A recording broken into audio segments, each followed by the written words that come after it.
Welcome back to The Search Bar, the podcast for law firm leaders who want smarter growth without the guesswork. Wine optional. I'm Eric Ritter, founder of Digital Neighbor and the SEO sommelier. After over 12 years of helping law firms scale from the inside out, I'm here to share what actually works. Sharper marketing, stronger systems, and strategies built to grow with you. If you're running a law firm and want more than just the right leads, larger retainers, and more cases closed, and are looking for an actual partner, please reach out. I'll put the links in the show notes. I'm really excited about today's episode because it's all about one of my favorite topics, debunking the biggest myth in law firm marketing. From you don't need to spend thousands on ads to you have to do everything on social media. There's a lot of noise out there, and it's costing firm owners time, money, and sanity. Joining me today to educate everyone is Carrie Flynn.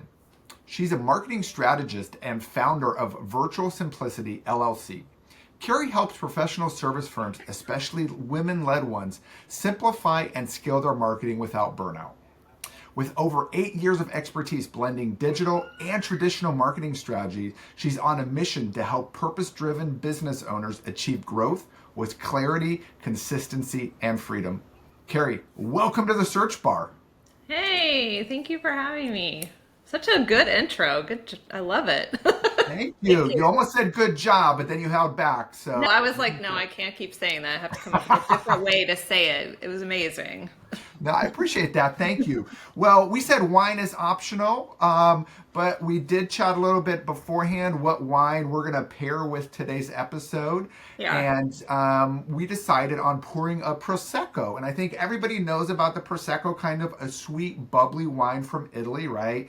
I think it's simple, it's refreshing, and it's bubbly. Hopefully, just like this marketing talk and strategies that we're going to go over today in the conversation. Yes, I said to Eric earlier that I'm not like a massive wine drinker, but if I do drink wine, it's usually Prosecco typically. So it's one of my favorites because it's like a little sweet and I like the carbonation factor for wine too. Yeah. So that's a big driver for me to want to go that direction for sure. No, I'm a big fan of Prosecco, don't get me wrong. And I always have a bottle in my fridge ready to go. Me Honestly. too. I have one out there as well. Good. Maybe afterwards we'll pop it. We'll see. We'll see how Right. it goes.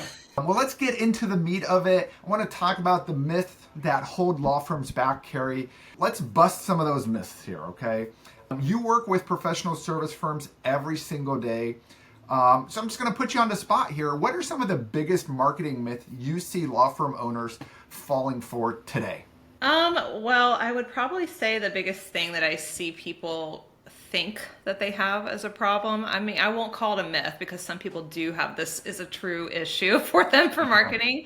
But I would say the biggest myth that a lot of people think they have is that they just need more leads to get in the door. And that's going to be the magic wand that solves all of their growth problems or revenue, whatever the concern is that usually I'll hear a lot of them talk about leads, or they might use the phrase quality leads. You might hear that as well. So that's a big one. I will hear that a lot, that they think that's just going to solve everything if they get more leads. Makes sense, right? So kind of that's that cure-all, right? That one thing. So what do you think the trends are that are like not worth investing, and how can, if you're running a law firm or running marketing for a law firm, how can you tell if a trend is just noise and you should ignore it? So I think the answer to this is it depends on the firm, and the reason why is because it will answer the first question too. Is if you have done the due diligence around really knowing who your ideal client or clients are, and you have done the work to understand everything about them, then you'll be able to figure out very quickly their behaviors, where they spend time, where they're hanging out at, their fears, their worries, their goals, their dreams. And that's going to give you some insights into maybe where you should be spending time and maybe something that's just a trend that you can ignore. So for example, you'll see a lot of really fun law firms on TikTok, for example. Sure. And that's great. But it's not necessarily the answer for every single law firm. You don't necessarily need to immediately go beyond TikTok if your clients are spending more time searching for answers, if they're Googling something or they're looking up things they're looking for answers, and that isn't telling you that you might need to spend some more time maybe on YouTube or invest in some Google support or do some blogging, for example.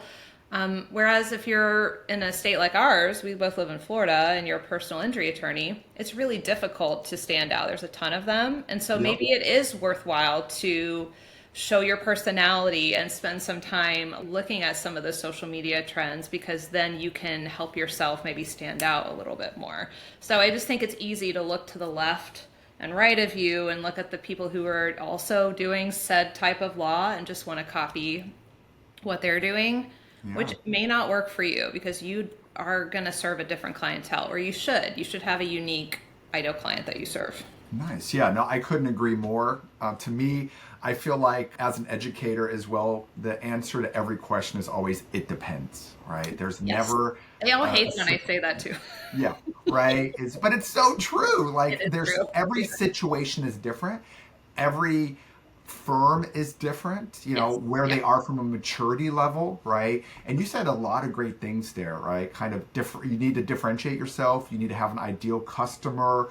And feel like that's something that businesses, let alone law firms, really struggle with. So I wanted to Yeah. dive into that a little bit Yeah. more, is how can you let's say as a law firm, I don't know, criminal defense, family law, whatever, Hmm. figure out like, hey, I do criminal defense. Anybody who needs a criminal defense attorney is a potential customer for me. So what does that mean if I need to Yeah. get an ideal customer there? It's interesting because I just finished working with a client over a year, and she's a criminal defense attorney. We just finished working together, Yeah. and she ended up doing something really interesting. So there's a few ways that you can figure this out. Sometimes you can do it by demographic. So for example, I tend to market to women running businesses. You can do this by an industry if you're business to business. So you can look at a type of, we call it vertical in the marketing space. So you can do an industry if you want. So like Eric focuses on supporting law firms. That's an industry that he focuses on. There's other ways, like you can look at price point, luxury. There's a bunch of options. But what she did was she saw a need in her community. She's in South Florida. And so she kind of met at the cross section of immigration and criminal defense. So she primarily works with people who are immigrants or undocumented and supporting them when they're running into issues of getting in trouble with the law, or how do I navigate this as someone who's undocumented so I don't get deported. Like that's an Mhm. interesting cross section. And so there's a lot of ways to figure this out. So one of the things that I do with clients is we really sit down and we go, well, what do you want to be known for? And what's your core value? This is where branding work comes in. What are your Yep. core values? What is your mission? What's your vision for your firm? What are your core values? And then from there, you can go out and go, who have I worked with in the past that I really loved? Who have I worked with in the past that I did not love working with and maybe don't want to work with again? And from there, you can look at that person of who you've worked with that you loved, whether it's B2B or it's a client, it's a true person, it's B2C. And you can start to develop some, okay, well, what were they really concerned about? What are their fears? What are they worried about? What are their goals and dreams? What's the transformation for them look like when they work with us? And you can kind of develop this like document with all these characteristics and adjectives, and that can help you identify and start to message to them, because then you can start to create messaging towards these people. And that's a way to really identify that. So if you haven't sat down and thought about who you liked working with in the past, that's a great place to get started. If you're a newer, you've maybe started your firm, you're a little newer, sometimes you need to test this out like the scientific method a little bit. So maybe you need to be a little more broad until you have some data points to work off of. But if you're a little more established, if you've been in business for a couple years, you have enough data sets at this point to go, okay, now let's sit down and really bang this out and figure out who we want to talk to. I love that. That was almost like a master class, right? Of like Thank you. where do I even start, right? Yeah. Step one, right? Back to square one, like a monopoly, is figure out who you like working with, right? Yes. I love that kind of Don't build a as how, business you hate, yeah, everybody. Like there's no yeah. need. Don't do it. I love it. Yeah.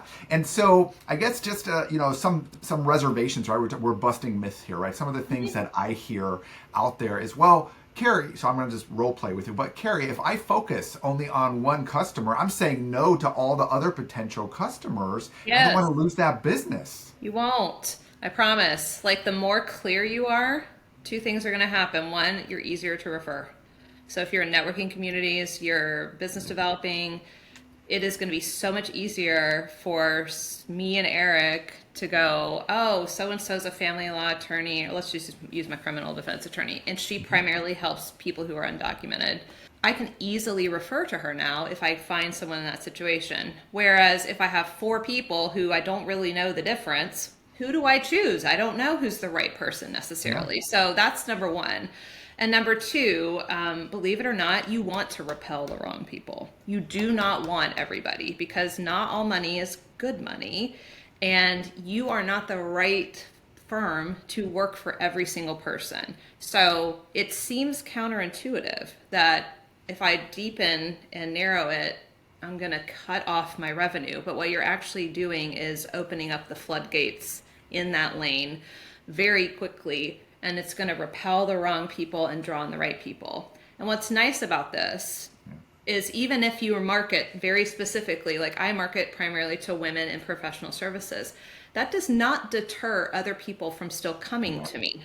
Okay. Right. Like I Yeah. still get men or partners who maybe be a woman and a man come to me who might want to talk about working together. And I'm not going to turn them away necessarily as long as they fit within our core values, mission, vision, and I know I can help them. So I'm not necessarily going to turn them away. The goal of this is to make your messaging very clear so that when you're marketing, it's attracting and easy to refer fast. So it's a goal is fast and clear. That's the goal. Clear, clear, clear, and fast. I love that. Yeah. And I also feel like if you're really good at what you do, like your friend who's a criminal defense attorney, you Hmm. might even still refer and say, hey, listen, I Yeah. know it's not her bread and butter, but have a conversation with her. And if it's Yeah. a fit, Yeah, and she still works getting, with people who aren't all in yeah, that undocumented space. She has yeah, other things because of course she thinks she can help someone. She's going to take the case. But it just allows from a marketing perspective for her to show up and have an expertise in an area, put herself in a place of authority, yeah. and also, yeah, just be that person that's a go-to expert. I have an attorney client right now who specializes in buying and selling accounting firms. Now, does Okay. she only work with accounting firms? Not 100%. She has other clients that come to her to help her get help for M&A reasons, but she's the go-to attorney for buying and selling accounting firms now. Why? Because she spent the last 3 years doing that Yeah. specific marketing. So it Yeah. has worked very well for her. Love it. Another question is, are there any outdated practices or marketing tactics that you're seeing that might be causing law firms most of their business because they're doing the wrong thing?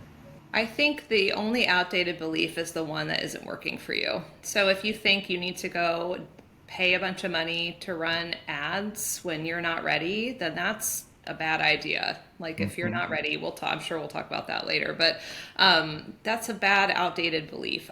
I don't necessarily believe in outdated marketing beliefs because I believe there's some old school stuff that will just work forever. Like the fact that no like and trust and relationships are going to be huge forever. Like that's never going to die, in my opinion. Yep.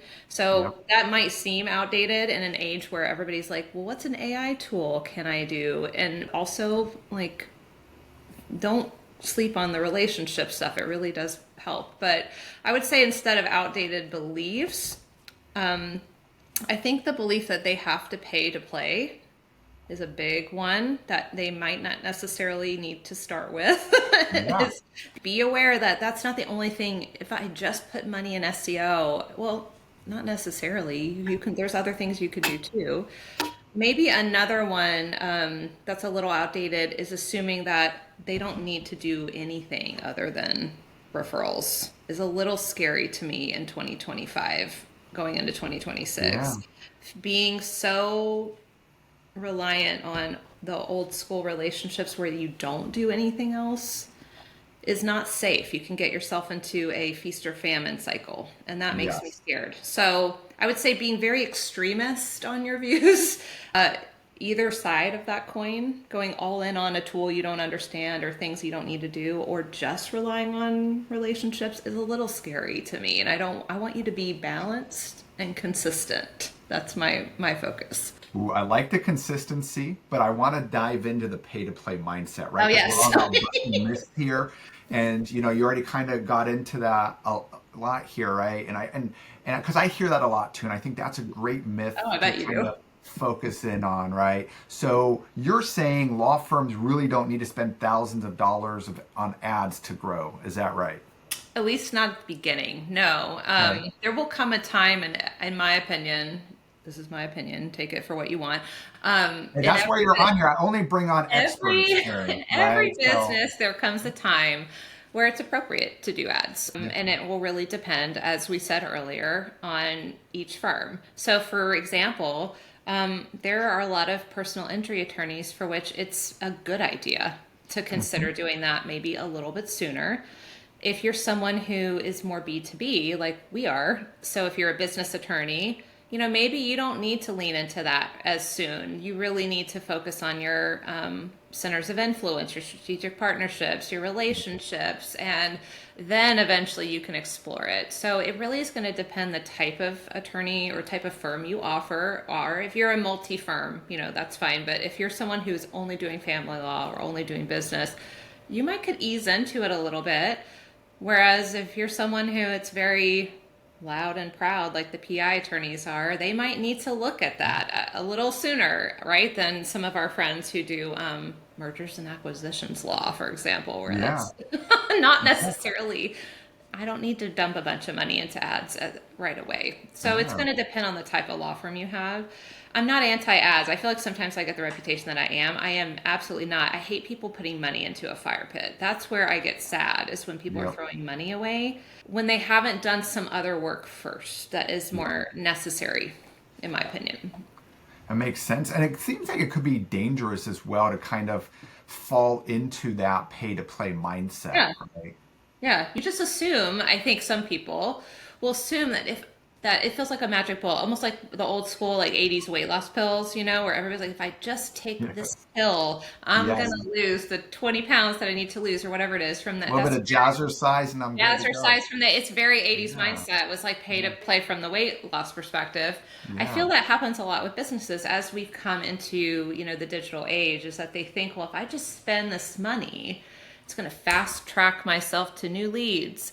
And it actually is important to understand that there's an entire art form and strategy around running ads Yeah. that, just like there is for anything else in marketing, and just because you give Eric's agency 20 grand does not mean it's going to turn around and get you, $50,000 in cases or clientele, Yeah. because there's a lot of other stuff that has to work once Eric gets the person to said location that the ad is taking them to. If there's some issues there, it won't work. They won't convert. They might get to a sales call and they don't work. So there's all sorts of things that are hinging on it working, and you don't need to spend right away until you're Yeah. ready. So it's almost like that's the gas that gets put on the fire. It's not the starter.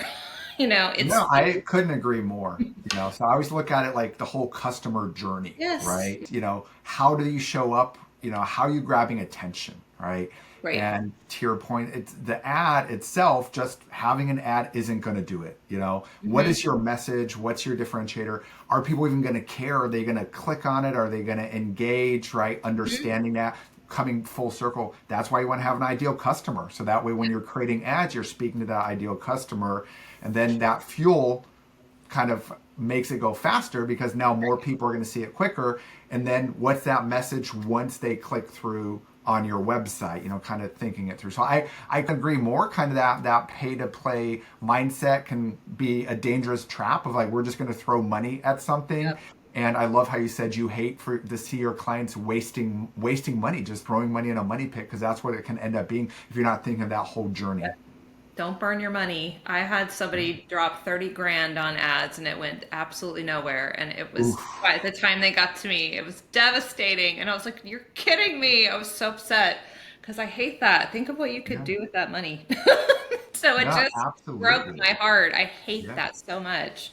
All right, I want to shift here, Carrie, into strategy. So let's take a couple steps back, right? So there's a Okay. lot of law firms out there, whether it's a solo or maybe let's start with a solo, a small firm, right? It's overwhelming, right? Like, you said, okay, let's do ads, let's throw money at it. Obviously, that's not the solution. Yeah. But they do think they need to be everywhere, right? I need to be on every social platform. I need to have the website, I need to have everything done. But I don't have the team to execute. I don't have the budget. What's your advice from a strategic standpoint for someone who's kind of stuck and doesn't know what to do?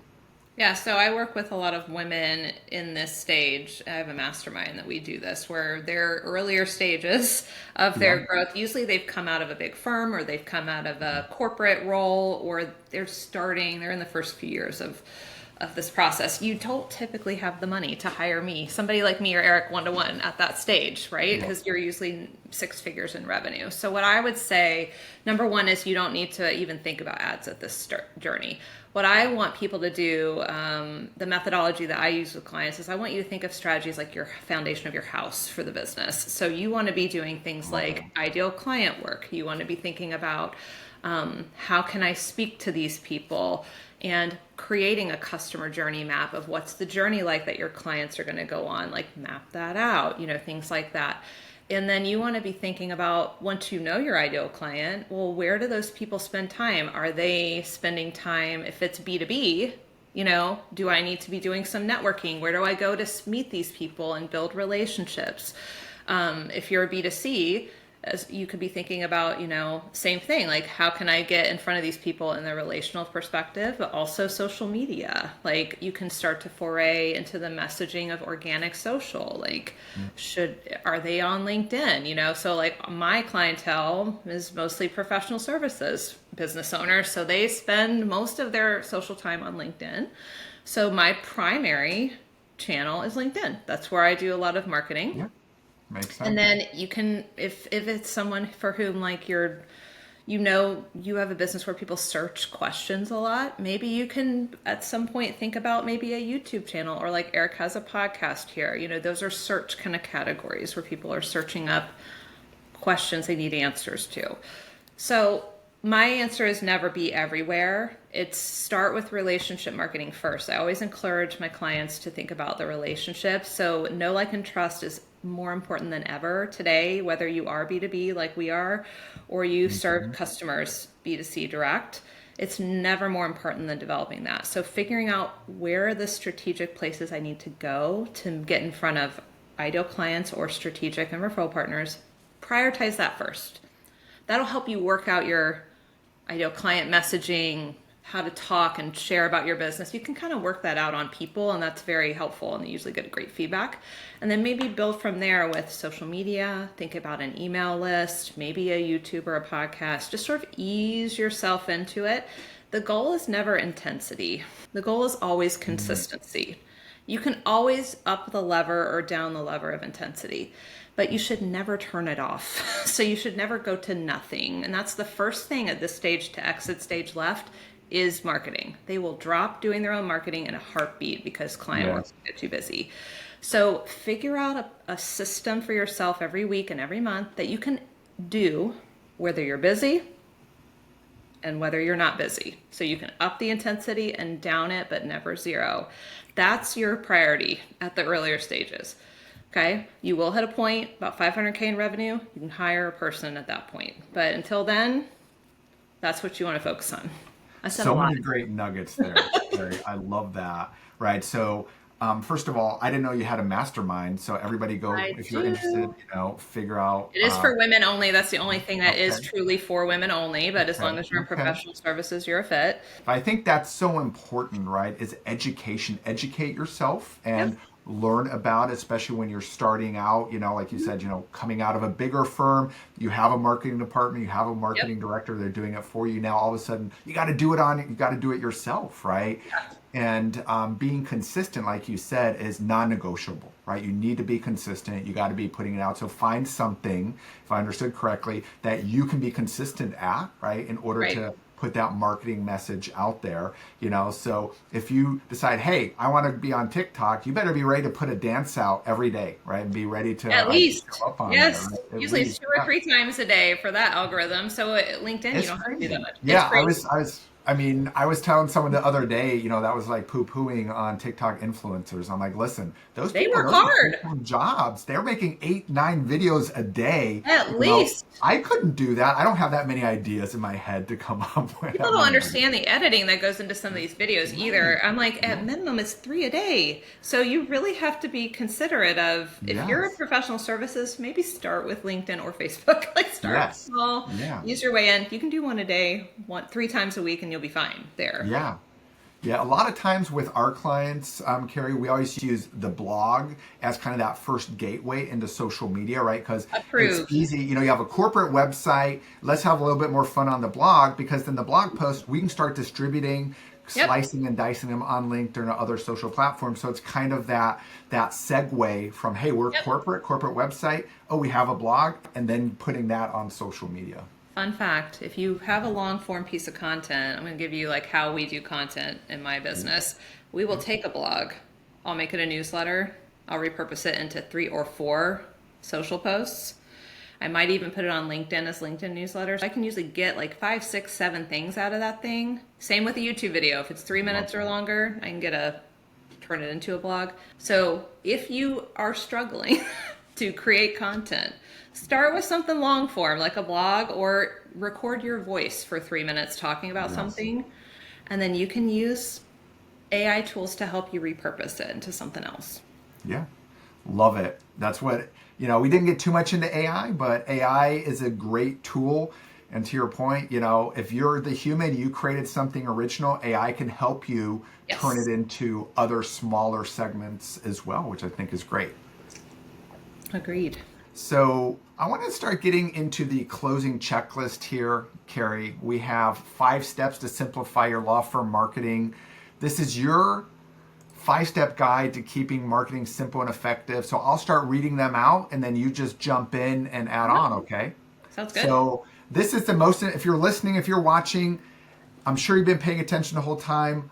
But if you're at the gym or whatever, like me, listening to a podcast kind of in the Or in background, your now's the car. time to pay attention, right? Now's the time to pay attention. These are the 5 steps to simplify your law firm marketing. We're going to start with number 1: clarify your audience and offer, right? Know exactly who you serve and what you do. We got into it quite extensively today, Carrie. Yep. I agree. And I would say, please, that's number one. If nothing else comes from this conversation and you're a little newer, or if you're established and haven't done this in a while, you can reflect back. Please think about your ideal client. It will make a massive difference long term in your business. I promise.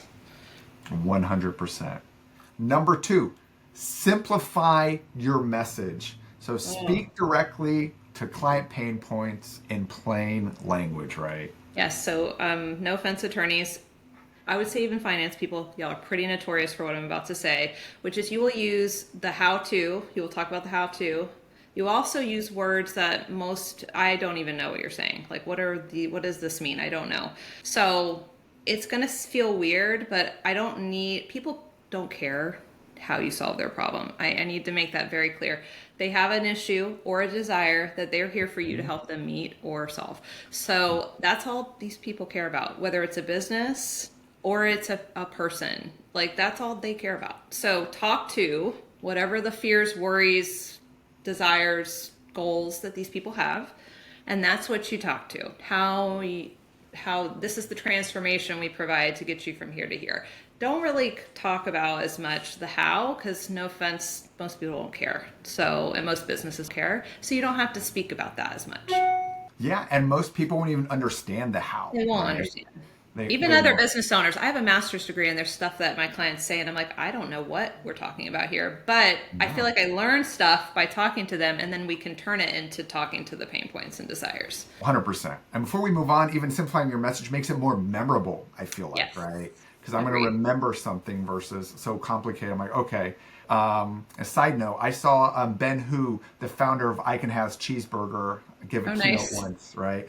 And the one takeaway he had, long story short, was people admire complexity, but they reward simplicity. That is very true. And that's that's everything I do is almost guided by that, right? Is like that simplicity is what people are going to interact with there. Agreed. But let's keep going with the list. We don't want to lose it here. Number 3 is create one core marketing message. Choose a single repeatable strategy like content or referrals for your business. Yeah, so having a marketing operating system is like the second piece of the puzzle to having a foundation of strategy. And within that big marketing operating system, you have these kind of almost tentacles that each have their own workflow or system. So pick one of those. So if you're going to really focus on referrals and relationship marketing, then get yourself a great strategic process and really nail that. Like get it automated, get the whole process mapped out, get it rocking and rolling, and then roll with it. And then you can go to the next one, like content, get your content in all the areas rocking and rolling. So that will set you up for success. Whereas you might feel like you want to do all of those at the same time. It doesn't mean you don't do other things, but pick one to prioritize and really nail your system so that you can set it and eventually delegate it out, or you can automate it so you can get it rocking and rolling for you. Love it. Marketing operating system. I love it, Carrie. Let's move on to number 4. Layer paid ads strategically. Talked about this earlier, right? Yep. So really after that foundation is in place and messaging are solid, then it's time to do some paid ads. Yep. And be intentional with this. So like depending on your business is the type of ads you want to do. There's not a one size fits all here. Everybody wants to go straight to Google PPC. That may not be the right place for you to run ads. There might be a better place like on a social media channel or a YouTube or something. Yeah. So there's lots of options for you, and you need to find the paid ad that is going to work the best for where you're going to get in front of your best clients. Yeah, it could even be a sponsorship, right? Is there like a Yes. newsletter for an Uh-huh. organization that you could sponsor, right? So Correct. couldn't agree more. Think outside of the box sometimes. That's what, I think a lot of people fail to do. It's like, oh, let's just run Meta Google ads. Like, no, there's so many other There's places. a bunch now. I mean, just FYI for everybody, I found out that you can even do like TV ads on streaming things, which I had no idea. It's not just regular boring TV ads anymore. You can put like a neat little digital ad on a streaming TV thing now. So there's lots of There you go. things for you to Yes, do. absolutely. Got to diversify.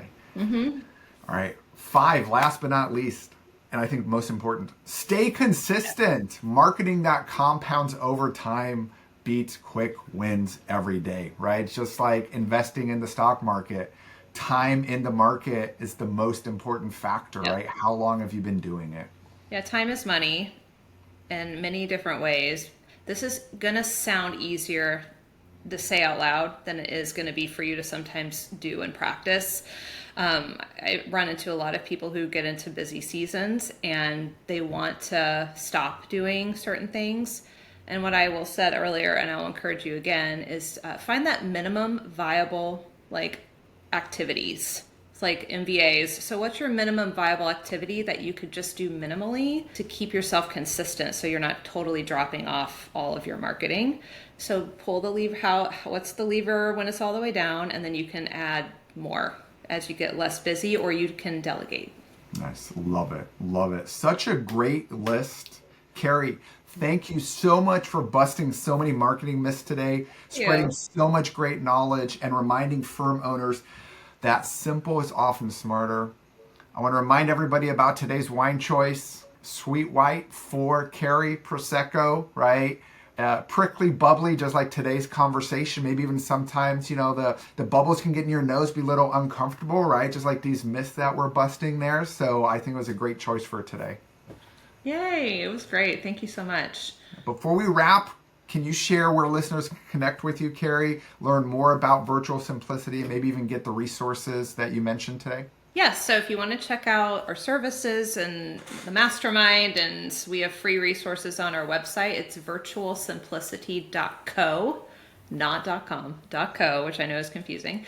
But I'm also pretty active on LinkedIn. So if you find me, Carrie Flynn on LinkedIn, I'm very active over there on social media. So definitely feel free to connect with me there too. Amazing. And we'll put that in the show notes for everyone as well. So that way you can find Carrie there. But it was absolutely a pleasure having you. And for the listeners, watchers out there, if you're ready to cut through the noise and grow your law firm with smarter, simpler strategies, book a free discovery call with me, Eric Ritter, the SEO sommelier. And the link will be in the show notes as well. And if you enjoyed today's episode, share it with a colleague, leave us a review. It helps more firms learn the strategies that actually work. Until next time, keep it simple, stay consistent, and keep building a practice you love. Cheers. Carrie, thank you again. Thank you.